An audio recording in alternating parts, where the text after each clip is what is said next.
Hello, everybody, and welcome to the Survivor Org podcast. I'm your host, Colin Connors. I have with me from Survivor Vanuatu, the one, the only, Scout Cloud Lee. Scout, say hello to everybody. Hello. So, Scout, let's get right into it. Looking back on your season, it looked like you had a wonderful time out there.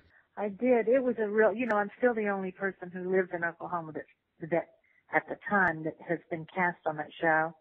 And I was 59 in the game. Mm-hmm. 60 when it aired, had an artificial knee that didn't fit.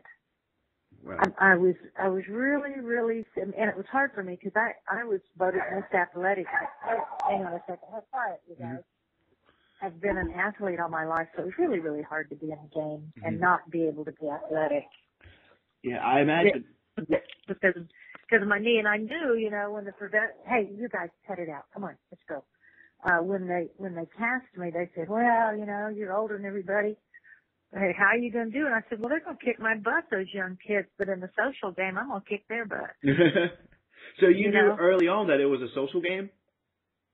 Well, I knew it was social and psychological and physical. It's all three of those things. Mm-hmm. And I knew that physically I would be, challenged because I had an artificial knee that only bent 60%. So that was a problem.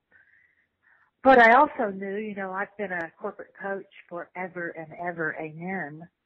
And I had, I think I had a real advantage in the social game and the psychological game. And of course, you know what, Colin, as you get older, every time you circle the sun, you get a little bit wiser and a little bit stronger. Your physical strength diminishes as you age, but your emotional and psychological and social understandings, it increases. And, as so many people have found out being in that game, your physical strength can actually hurt you. Yeah, a lot of times you see the young men get voted out. That's what happened in your season. All the strong guys got voted out right off the bat. Exactly. Yeah, and that's happened in a number of seasons. They'll keep the strength to the up into the merge. Mm-hmm. And then unless you win an immunity, they'll try to get that strength out of there. They'll just throw you in the trash. Yeah. And Tom, the fireman, he just won every challenge. That's how he stayed in there. Yep. And he also had a little bit of luck because I remember one time he wasn't immune, and that Karen girl just didn't want to flip on him because he liked him. And that was the one time he was vulnerable, and she didn't go for it. Didn't slip. That's good. Boy, are you a student of the game? I'm impressed. Wow. What do you think of this season?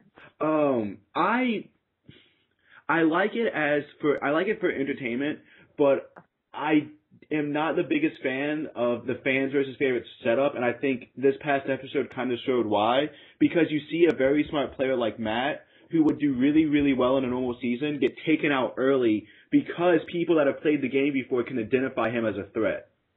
Whereas in a normal season, he wouldn't have been taken out like that. Yes, that's true. Yeah. Well, I don't know. I'm off. There are a few people in all the seasons. Of course, we get together and we get to know each other when we go do, various shows or fundraisers. And, there are a few people over the time that their behavior is just so disgusting. And you wonder, why in the world do they keep them in there? And Philip is one of them. Mm-hmm. Oh, my God. But he just keeps coming. So, golly, wow. Let's do a little hypothetical situation. You're on a tribe with Philip. What would you do? How would you react to that? To be with Philip? Yes. Let's say you're on a tribe with him. Well, first of all, I'd be in great rapport with him, and I'd have an alliance with him, and he would be the kind of guy that I would flip. I would flip on him as soon as everybody else, made the move. Mm-hmm. Definitely. I probably would be incredibly resistant to him. I have to tell you, a lot of people thought Brandon lost it completely. And, he was over the top, dumping Rice out. But, I think that Philip's behavior toward him and coming in there and, naming people and all the stuff that he's doing, I think Brandon gave a really good speech. And I I was glad that Brandon exposed that publicly in front of everybody. I'm sorry that he, took himself out of the game and as it ended, because he's an interesting little character. But he didn't say anything about Philip that wasn't absolutely the truth. And I completely agree with you. And it seems like he knew he was going to get voted out, so he figured why not go out with a bang and why not try to help the fans?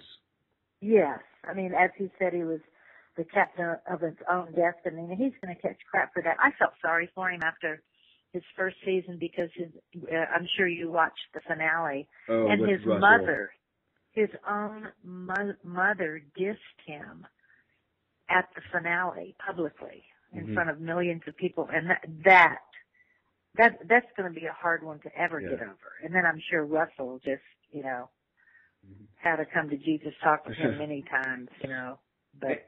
If it makes you feel better, from what I understand about the Hans family, their response to Brandon has been, you made a dumb move game-wise, but we're proud of you for sticking up to yourself. They seem to be less critical of this one than the one before, which I think was very much necessary in order to keep that family together. Yeah, and you mean since he came out of the show now, they've been really proud of him for... They were proud of him for sticking up for himself. Yes, ma'am. Good. Well, I was too, so there you have that. So what have you been up to? Oh, my goodness. I have long been a corporate coach. I started a thing called the Challenge of Excellence a lot of years ago and have for many, many years coached major executives and their teams. I won a contract 4 years ago. I'm a full-time peak performance leadership and team development coach for the Chickasaw Nation. Chickasaw Nation is the number one business in the state of Oklahoma. We have an incredible, we have a lot of gaming industry, and our business in the Chickasaw Nation generates $1.3 billion a month. Oh, wow. Yeah, and I've never even heard of this place. Yeah, well, it's a tribe, Native American tribe. It's one of the top 5 civilized tribes in Oklahoma. But it was also in the Trail of Tears. The Chickasaws were forced to Oklahoma, along with the Cherokee, Seminole, Creek, etc. And, they have just thrived. So I'm a coach for all of the executives and their teams, and I love it. I do, I started doing ropes courses and all those kind of challenges a lot of years ago. Mark Burnett was just a kid. So when I got on the show, of course, my video to get on the show had me leaping off of 47-foot poles and, doing wild and crazy things. Oh, so that's how you got on the show? Yeah. See, I never knew that. Yeah. They used to leave those videos up there. I don't think they do anymore, but I'm sure it's in the archives. I bet they don't destroy them. Yeah. So, and I just published another book. I've written about 14 books, and my last one is called Shazam, the formula for getting what you really, really, really want. Is it kind of like one of those almost self-help books along the lines of how to win friends and influence people and Warren Buffett, how to succeed in business? It's definitely a self-help, but it's geared to through business to anybody. It's not just strictly business, like the 1 Minute Manager or some of those kind of books. Yeah. Oh, yeah. Okay. I marvel at people that are novelic. They can write novels, make stuff up, and it's interesting. My life is interesting, thank God. So when I write, it's interesting from that perspective, but it's the truth. To be able to sit and make stuff up like this is, well. I'm going to throw a question at you. What is your number one tip for succeeding in business and in life? And I'm sorry to put you on the spot like this, but I've actually read a couple of self-help books, and I want to hear what your perspective is. Your number one tip to succeed in business and in life, if you have one. Only do something that is fun. It's fun for you. You're passionate about it. Never chase the money. Chase the joy.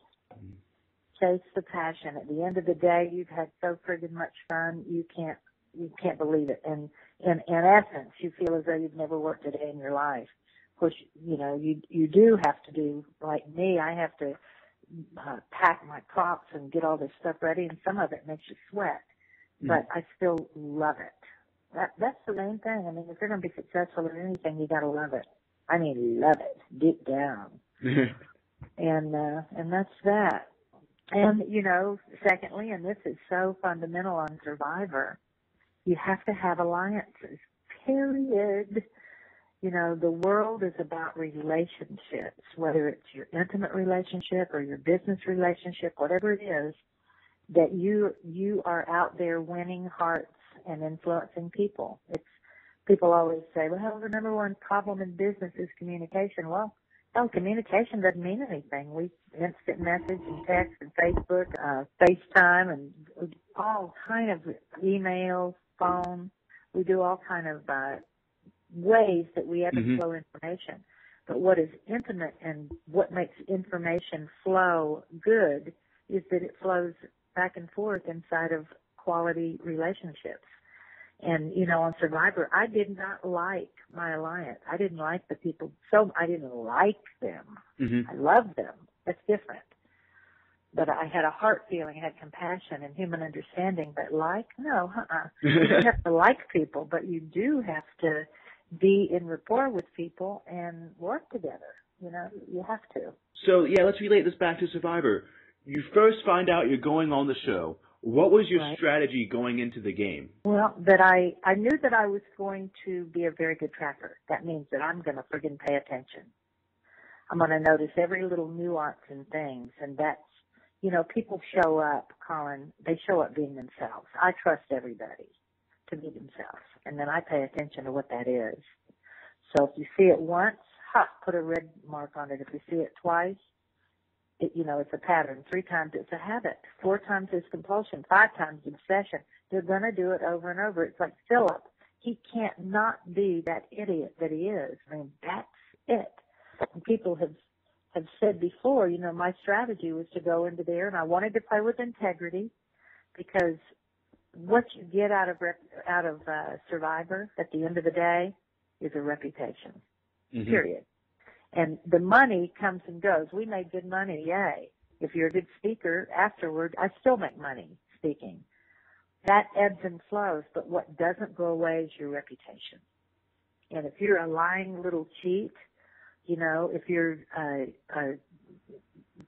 vexen, if you are, you know, if you're an arrogant SOB like Philip, that's what you're known as.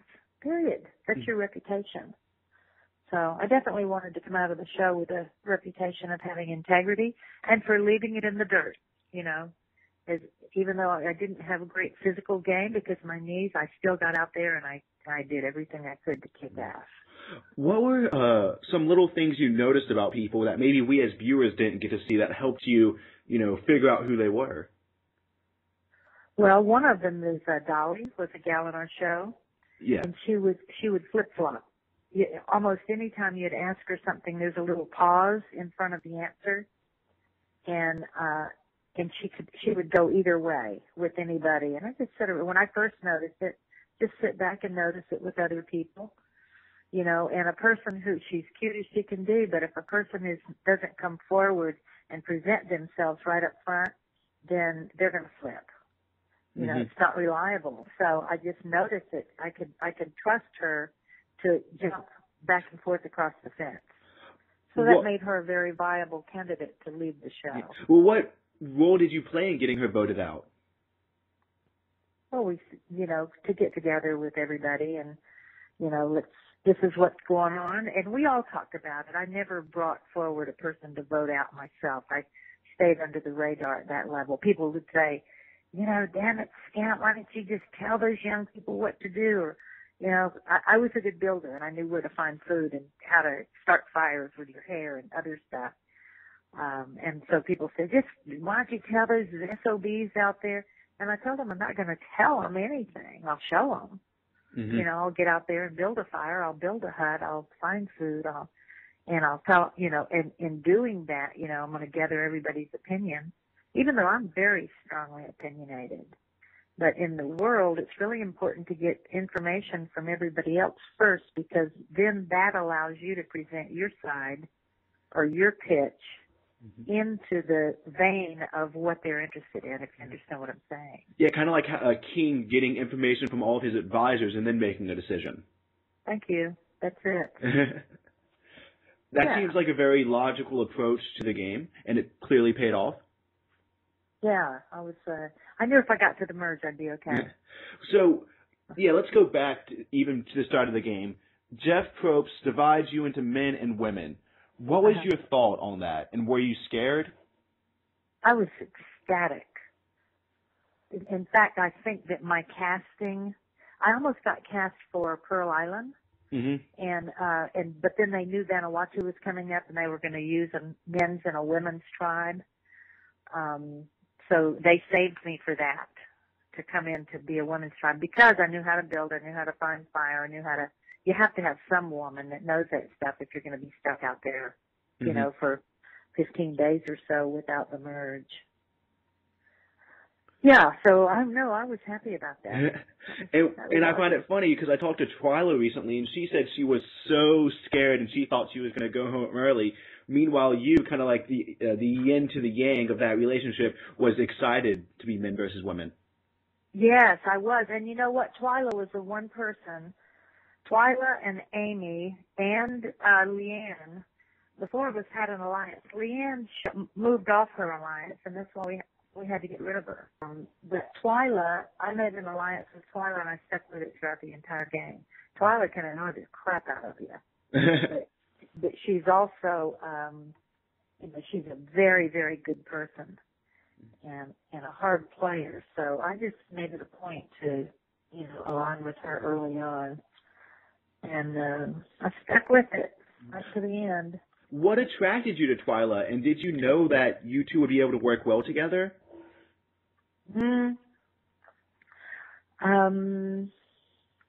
Well, she's a hard worker. Twyla came from roots that meant that you had to work hard for everything that you got. And I knew I could count on that. She just right up front would jump in and work hard. She was older and more mature. She'll cut you out in a heartbeat. And that's, at the end of the game, Twyla could have won it, actually, but she had pissed so many people off with her mouth. I actually almost didn't vote for her because Twyla, Chris started the game out weak, and he got stronger. And I love that about any athlete. And Twyla started out strong and got weaker. Can you describe more what you mean by that? By weaker? Yeah. Well, Twyla was a chain smoker, so she got horrendous headaches, and she would have to, and she got volatile socially, where she'd, really tell people off. And when her head was hurting, of course, she couldn't work as hard then, and her social game kind of came apart as it went through the game. And Chris, he got stronger and stronger physically, socially. And I admired that. But then, at the actual tribal, to discover that he had boldface lied to so many people, I wouldn't vote for that. Were you surprised Chris got a lot of the women's votes, even after lying to their face? Not so much, because Twyla had, she had, in camp, I think there were ways that she pissed people off. Mm-hmm. And, of course, they didn't know, most of the women didn't know that Chris was lying like that. But, no, I wasn't surprised. Do you think Chris deserved to win, though? Nobody deserves to win. There's only been two or three people in the whole season that I would say deserved to win. And Chris wasn't particularly one of them, no, at all. Who do you think you would say deserved to win, then? Well, one of the guys, I thought, oh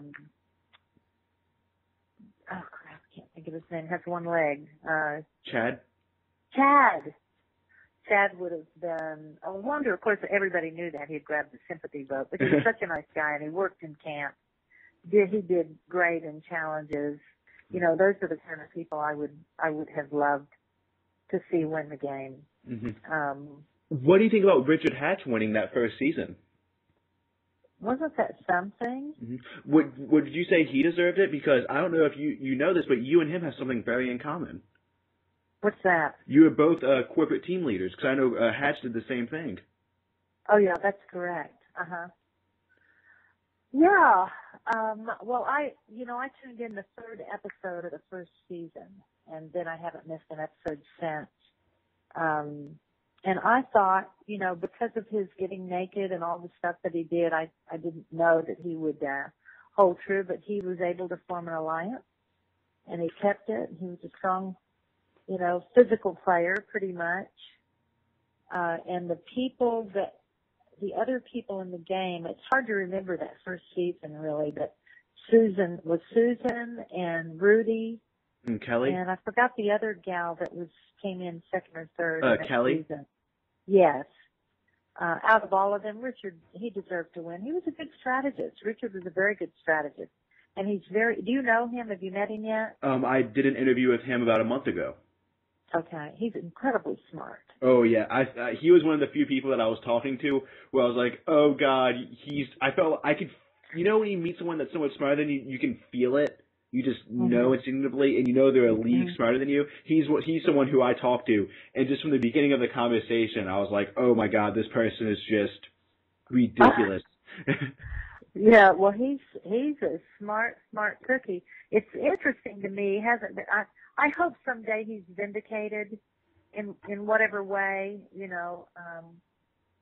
I tend to believe Richard's story regarding all the stuff that came down, and I think that the punishment was extreme, and I think that has more to do not with him being gay, but with him being a big mouth and just pushing the system so much with his mouth. But when you get to know him, visit with him, he's just not that way. He's just very bright, very opinionated, very experienced. And I hope the heck he gets to write a book about it someday, although he's under contract not to do that. I hope he finds a way. All the popular rumors now say because Hatch is no longer under house arrest, he can play Survivor again. So everyone's assuming he's coming back, and I'm guessing you would like to see that? Oh, yeah, that'd be great. Would you go back to play again? No, I can't now. I've got a couple, I tore my knees up as an athlete when I was a kid. So I have 2 artificial knees and an artificial shoulder now. So that's too much physical limitation. I blogged for CBS for quite a while, and then I started blogging for the CBS in Oklahoma. But I quit last season because I love my job, and it was just, it takes a lot of time to blog. I get to bed about midnight, and then I have to get up at 5 o'clock sometimes, and I just decided not to do it anymore. But I love doing it. In a blog, you can talk trash about somebody, and, then you get out if you play the game again, you get out there, they know you talk trash about them. It's not good. Yeah. Well, I will say this. When you find a really good Survivor fan, talking about the game is so much, and I think that's my payment for doing this podcast, is not only being able to talk to former Survivor players, but also talking to other people who love the game so much. And it's addicting. Who are you pulling for this season? It's very hard because now that I do this podcast and I do a weekly recap, the way I set up my weekly recap is I hardly ever insert my own opinions and I listen to other people. But I like Michael on the Fans Tribe, and I like Cochran, and I like Malcolm right now. I want to see more from Andrea and Brenda, but I'm not thinking there's much more there. But it's another thing when you look at the game, because, they edit it in a certain way that it almost gives you a bias, because there's 2 or 3 people right now who you can tell have a really good shot at winning because of the editing. So it's really hard to look at the game from an objective point of view when hey, this person who I like let's say I like Eric a lot, he's probably not going to win just by editing. So I can tell you a little about editing because I'm friends with some of the production crew and editing crew.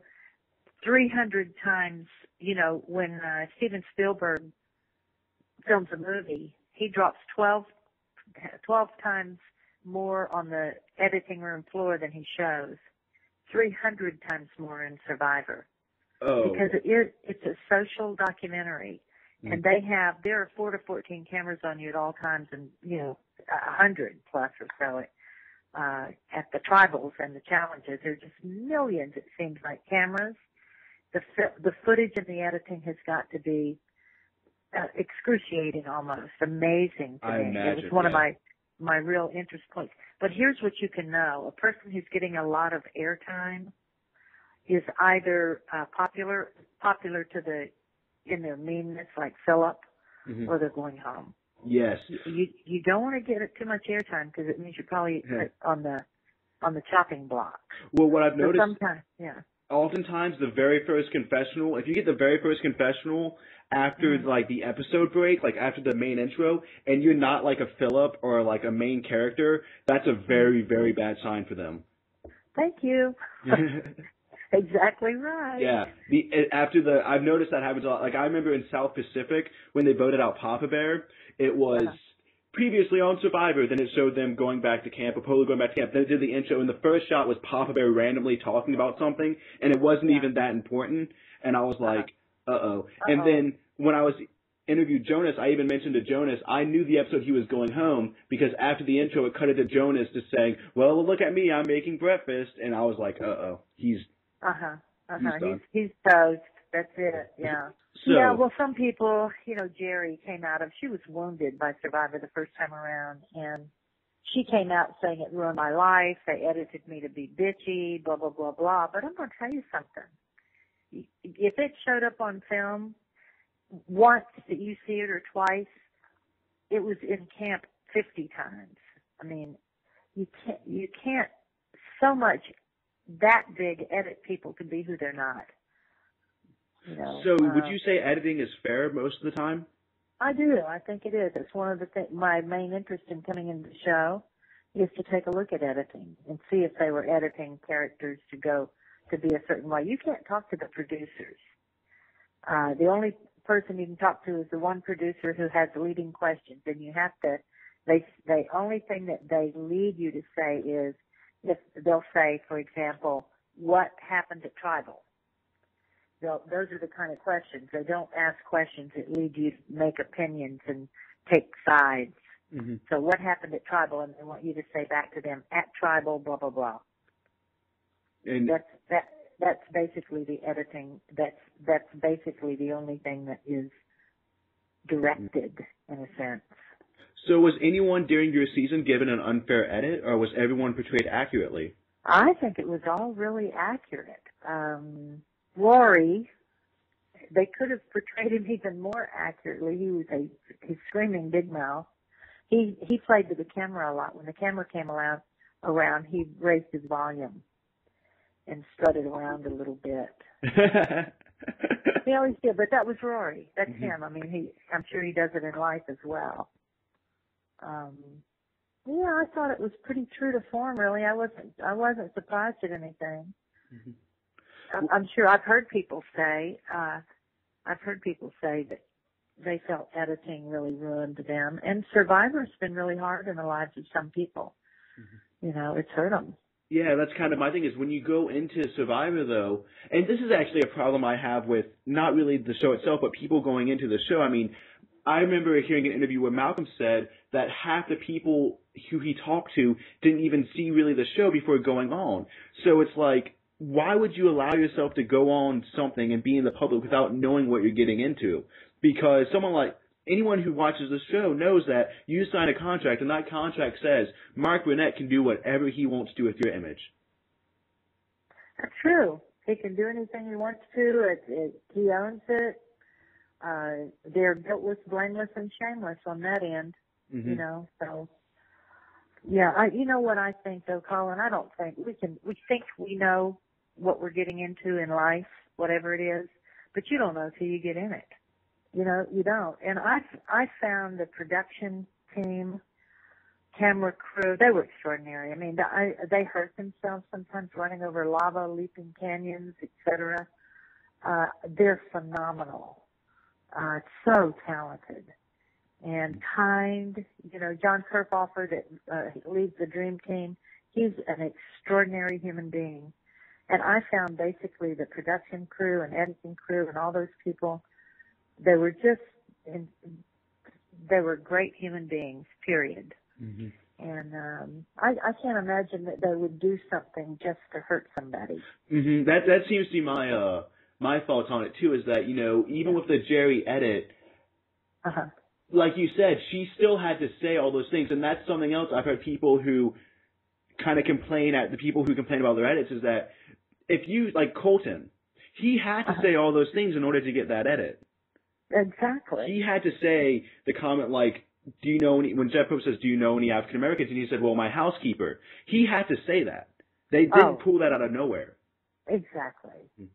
So early on in the game, how surprised were you that you didn't get voted out? Or did you know that you would be safe? You know something, I never thought I would be voted out. And I didn't, I'm sure looking back, a person that's physical skills were as limited in challenges as mine were on the running stuff, running, leaping, jumping, I can understand. Vote me out. God. I never thought I would be voted out. I felt strong about our relationships. I felt strong about what I did in camp. I just don't know. It never crossed my mind. Does that include the final 3 vote, or did you know that that Chris would take Twyla over you? Oh no, I knew he would. We talked about it. They didn't show that. They were there filming. Oh no, Chris and I talked about it. And I had some votes on the jury. Had I gone, I probably would have beaten him. Mm-hmm. It would have been. I probably would have. Well, I mean, Twyla and Amy would have voted for you. Julie could have voted for you. I think you could have even maybe grabbed one of the guy votes too. Possibly. Yeah. But I think you definitely would have had, Eliza. You would have had Eliza, Julie, Amy, and Twyla. Yeah. And that's what right we thought. We talked about it around the fire, and I didn't blame him. I would take Twyla too because she had pissed so many people off. And she played a good, strong, physical game. So, I knew, we knew going in, and I was, it was good. I was dead-ass tired. Oh, my God. Were you almost like, okay, vote me out so I can get a good night worth of sleep? Yeah, I didn't think that, but it was just, I can tell you it was one of the, if somebody held a gun to my head and said, think of a moment in your life when you felt utter calm and utter peace, it was that night. It was that whole day, actually, as we went and put out, talked to people's torches and, did the various ceremony and stuff. It was just one of the most peaceful, calm days of my life. It was all okay. So,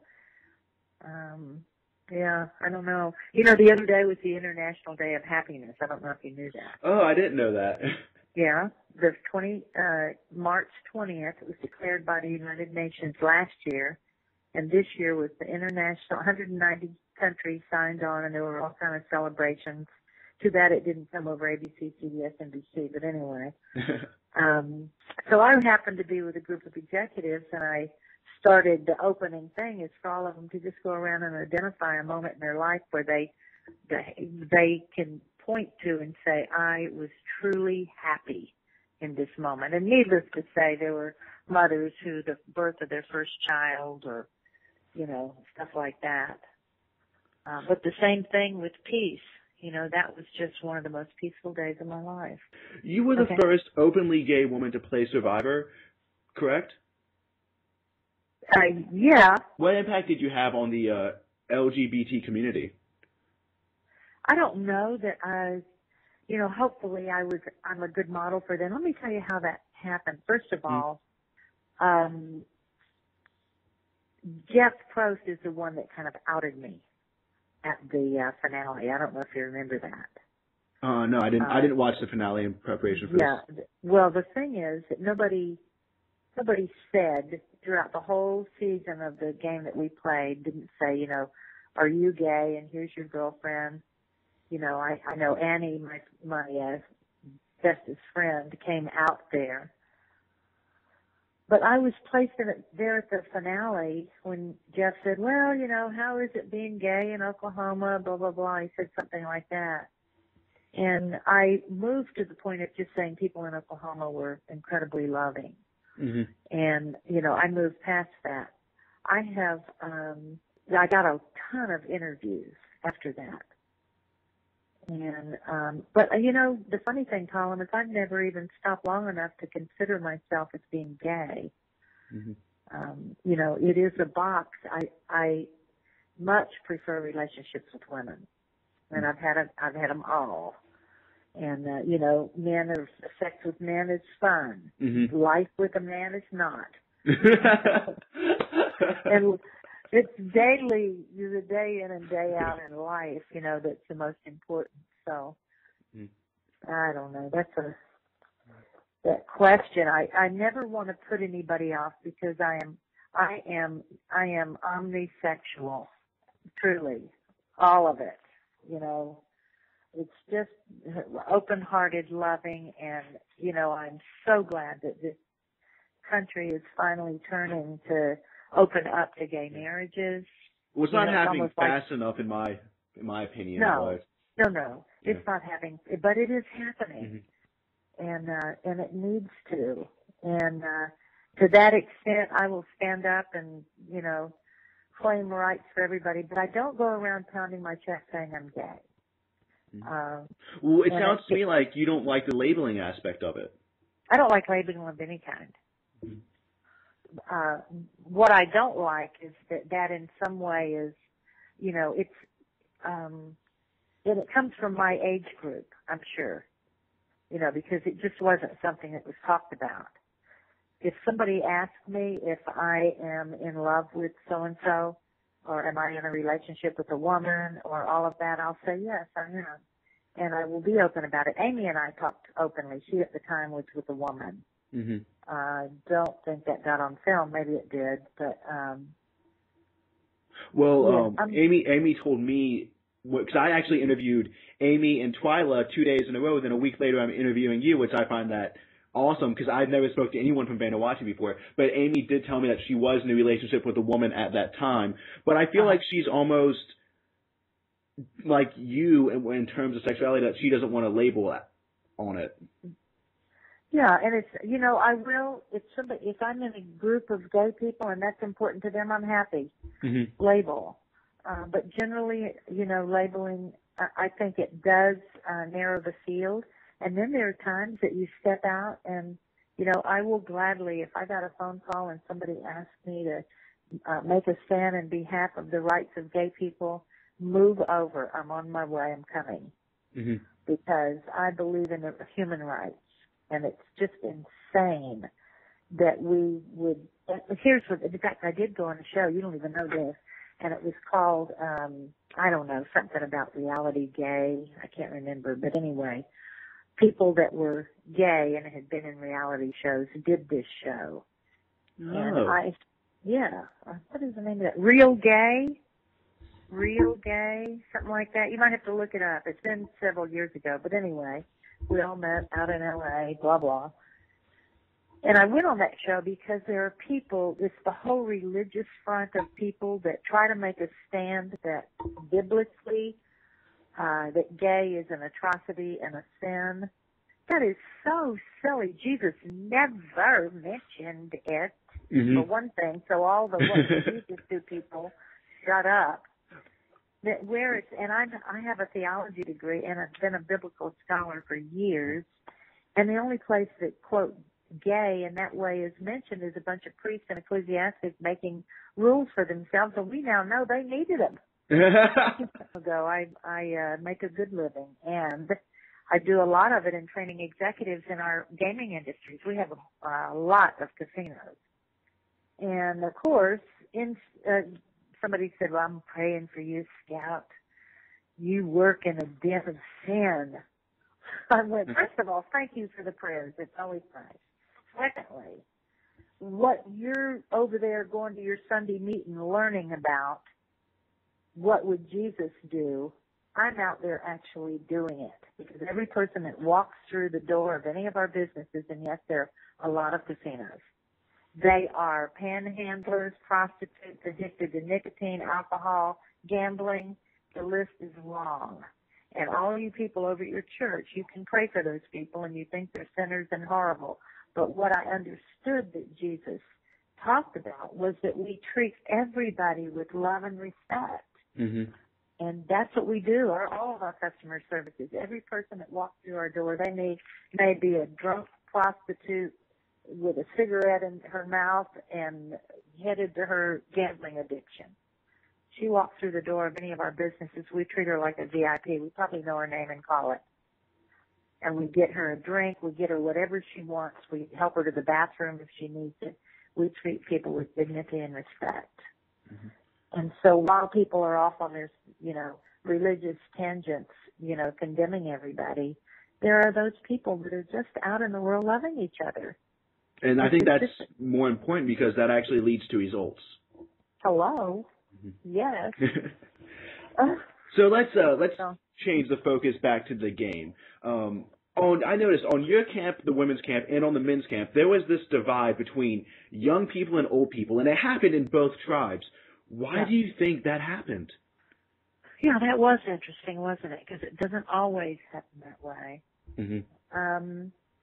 Well, I'll tell you one thing, and you're 21, so you'll feel it, and hopefully you've got rapport, and you interview a lot of people and listen.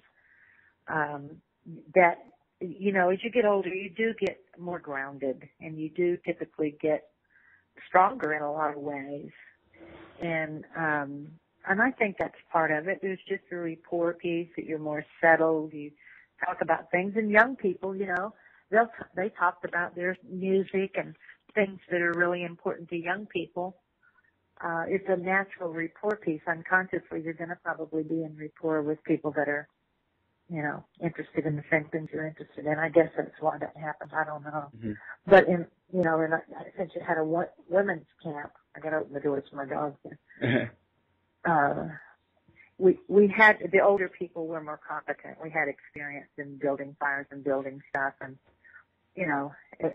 people that work together, they tend to stay together. If you can work well together, you're probably going to stick a little harder, a little longer. Do you think it happened? I'm interested. I think it happened on the men's tribe because the men, one, they all got along better, and two, the men had enough common sense to realize that the younger people would gang up on them. And from what I understand, the younger guys on the men's tribe, when you guys were in holding at Ponderosa, the younger guys kind of were making looks at each other and, already starting to kind of, bond, non-verbally. Yeah. And the older men saw that and were like, no, we're not going to put up with that. In your camp, it seemed like what happened was the women, first off, you and Twyla were kind of holding the camp together, so that automatically makes you really important. But also those young women were so, I guess, not focused enough on the game and not willing. They were so easy to backstab each other. And you had someone like Dolly who, if she would have just stayed with the younger people, the whole game would have turned out differently. But she was her head wasn't in the game. And you and Twyla, your head was in the game. Same thing with Amy. Uh-huh. And that's why that happened. Yeah, definitely. Yeah, all three of us were. Well, and they were out. One of the things for me is they were out basking in the sun. I called them bowheads. They're out basking in the sun, and we're trying to get a shelter built. So the first night we spent in pelting rain. It was horrible. It hurt your face. We had nowhere to sleep, laying on vines, trying to hold palm fronds up over our face to keep from being pelted. Well, we were desperate to get a roof over our head and stop it. And they're out there just laughing and giggling and playing in the water, and it's like, oh, God, please. So. And you can refute this or not. Something I've noticed in Survivor is that it's not always about making alliances. It's about making sure your alliance doesn't implode on itself. Say that again. It's not like you have to make your alliance, but more importantly than making your alliance, you have to make sure your alliance doesn't implode on itself. Because oftentimes you see groups of like 6 people form, it'll be like 6-3, but then those 6 people quickly want to turn on each other. Uh-huh. Well, that's too big of an alliance. Mm-hmm. If you can get 3 or 4 of you that can stick together and you work hard and then each of you influence some others, but you have that inner core that's really strong, I think that counts. Mm-hmm. At least that was our experience. And I stuck with it even though, you don't particularly like people at times. You still stick. Yeah.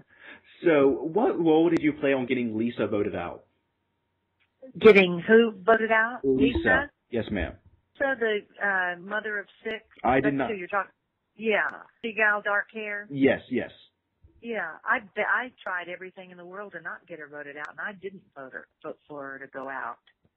That was in fact, that was a turning point for me with Amy, because if you remember when there was they call it there's the merge at Tribal, and then there's the blend that just happened. Yeah, I don't know what you the call tribe it. swap. Yeah, the shake-up. Mm-hmm. When that happened for us, Lisa, I'm the one that begged Lisa to come and join our crew. And I liked her very much. And she came into camp. She's a happy little spirit. She was energetic, a good physical player, and she started cooking for people. She's a mother of 6 kids. Mm-hmm. And she started cooking, and Amy had been cooking, and that was one of Amy's, that was kind of her thing. It's like when you have siblings, one of them plays the piano, the other one has to play a guitar or something, Mm-hmm. And Lisa came in and started cooking and being an active part, and it visibly pissed Amy off. And Amy had a duck fit and fell in the woods at some point. Mm-hmm. And I tried to talk Amy down. I didn't want her to vote Lisa off, but she went after it and, got enough votes to get Lisa out of there, for which I was really sorry. I'd like to have seen Lisa stay. Mm-hmm. Well, is that what made it so Amy would get voted out a couple episodes later? That was part of it. That was part of it? What else led to Amy's downfall? Like, what made you want to work with Twyla, Eliza, and Chris? Well, Amy, I felt like that happened with Lisa, and that it didn't show a particularly good face. I like Amy, and she was pretty full of herself in the show. I think she may have changed, but she was pretty full of herself, and it just began to show. She was a little sassy, a little uppity, and we had to ultimately move her on. Mm-hmm. The real turning point was that we had Leanne. Yes. Dropped our alliance of 4 and moved over to draw Julie in. Well, we had to get rid of Leanne then, because she broke the alliance of 4. Were you worried at all about keeping Chris around, though? I never was. I liked him. I liked him a lot. You know why I liked him? I mean, I liked him because in camp he worked. He wasn't a real hard worker, but he worked. He was always pleasant, and he talked endlessly about his love for Lori, who's now his wife. Oh. He really loved that woman, and even though Julie and Twyla and people were getting naked and flaunting themselves around a little bit, Chris he just loved Lori, and I so respected that out of him. That was fabulous.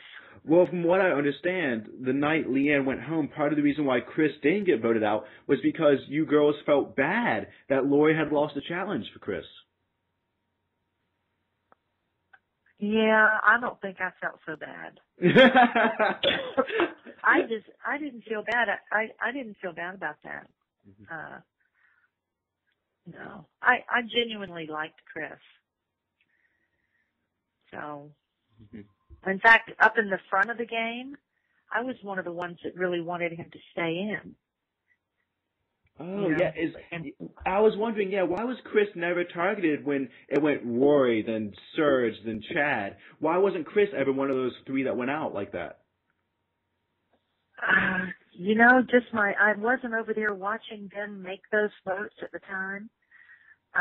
But Chris was a really likable guy. He was fun. He had good rapport with people. He worked in camp. Sarge was really loud in camp.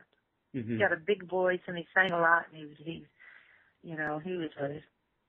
was easier to get rid of him than Chris. I didn't want to get rid of Chad. That made me sad. In fact, I didn't vote for him, I don't think. Pretty sure I didn't. According to Wikipedia, you did. I did. I voted against Chad. Yes, ma'am. But, I mean, it could be wrong. But, I have the season summary up right now. You voted for Chad, and Chris and Chad voted for Eliza. Uh-huh. And everyone else voted for Chad. Well, I'm just stunned that and Eliza, toward the end of the game, we pulled Eliza into an alliance, and one thing about little Eliza, she annoyed the hell out of me most of the time. Well, that was one of my questions, was Eliza really that bad? Oh, she's terrible, horrible.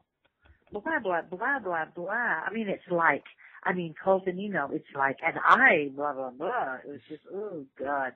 But anyway, at the end, though, we pulled her into an alliance, and one of the things is, as annoying as Eliza was, she could not and did not tell a lie. And pretty much I could trust her to pull her into an alliance of 4 right there in the final 4. Mm-hmm. But I had gone to Chad and told her, in fact, you can see me on film screaming at Chad to stay on that friggin' pole, do not come down. Because I felt like he could stay on that pole longer, but he didn't. So I knew he was going to go home if he came down off that pole, which he did. But I guess that's the way the game is, though.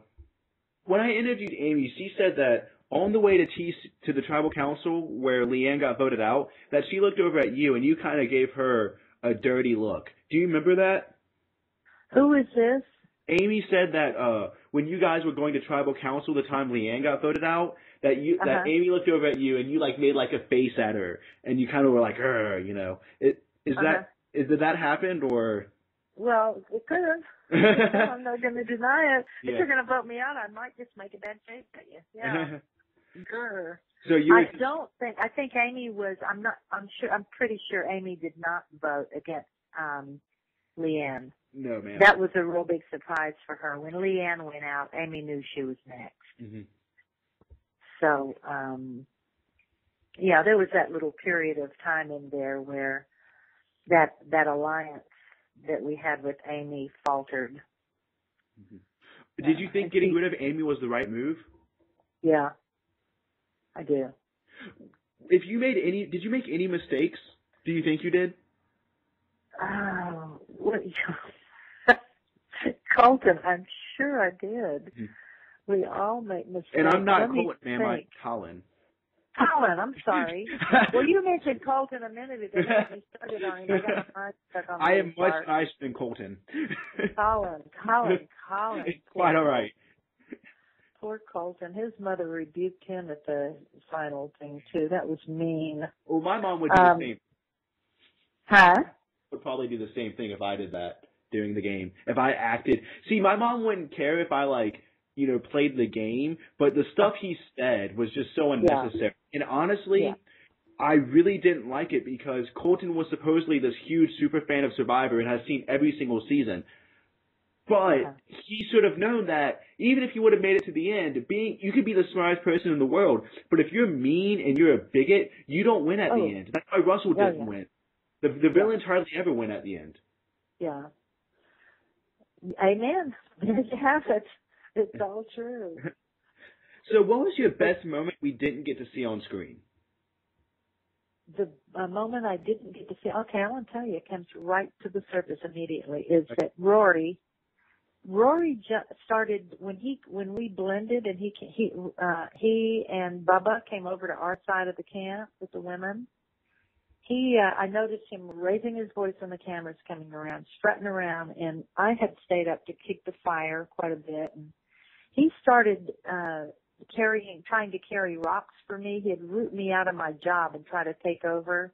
Oh, I can help, when the cameras were around.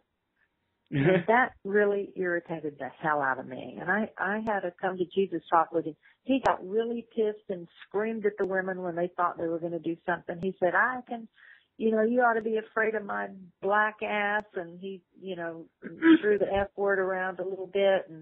And I told him to get his F black ass out of camp and take his attitude for a walk. And don't come back till it's changed significantly. I would love to have had that aired. Were there any other moments? Ooh. Let's see. Well, Chad and Chris and I went down the trail to try to make a chicken trap, try to catch chickens. I'm not sure that got aired. I can't remember. No, I think that probably that moment, it was a really good speech I gave. I was furious and pointed, and they didn't air. They did have it. Somebody told me they had it on the extra footage that they used to keep up on CBS. But I never did see it. But I remember it. You kind of hinted at earlier that you weren't too satisfied with voting out Chad. When the merge happened, did you have any plans to maybe swap over with the guys, or were you strictly, okay, women power all the way? No, I wasn't women power all the way. I tried to convince them to take Eliza. I was always trying to get rid of Liza. But they wanted Amy. And I sat at the fire. I was the only woman that stayed up that night with the whole crew. They all got drunk as skunks. And I told them, no, you can't have Amy, but you can have Liza. So we ended up taking Rory out. You know, they really, really wanted Amy, but no, that's not happening. She was still in good graces. Yeah. So you never really planned on leaving Twyla or anything? That never crossed your mind? Yeah, I never planned on what? Breaking your alliance with Twyla? No, no, I stuck. I stuck with her right at the end. I mean, at the tribal when, you know, at the tribal whenever I found out, you know, Twyla had gotten weaker as the game went on and mouthy and irritated. And of course, I mean, she wanted a cigarette. My God, you know, 39 days without a smoke and you're addicted big. Yeah, but I stuck with her. I did wobble a little bit there at tribal because. But Chris, because Chris did such an amazing job. Yeah, he did. He did an amazing job, and he got stronger and stronger. And as you know, an athlete and a coach in my life, I really respected that out of him. But then the lives and the way that he hurt people, I had to back away from that. It was just a slight wobble, and nobody really knew it except me. Well, I had no idea either. So that's learning more. That's why I do these interviews, because I love hearing the little tiny details that don't make it. Because oftentimes these little tiny details add a whole nother dimension to the show. Yes. And I can honestly say, from talking to you, I feel like that's the thing is when you talk to these people that played the game, you get a better understanding from talking to them for 10 minutes than you do for the entire time you watch the show. Well, you know what? I'm just really impressed that you're doing what you're doing. Is there anything else you would like to cover that we haven't had a chance to talk about? Not really. This has been good. It's nice for me to hear you. I wish you well. All right. Well, once again, thank you so much for coming on. Okay. Have a good life, you. Let me know if you're going on the show. Will do. Okay. Bye.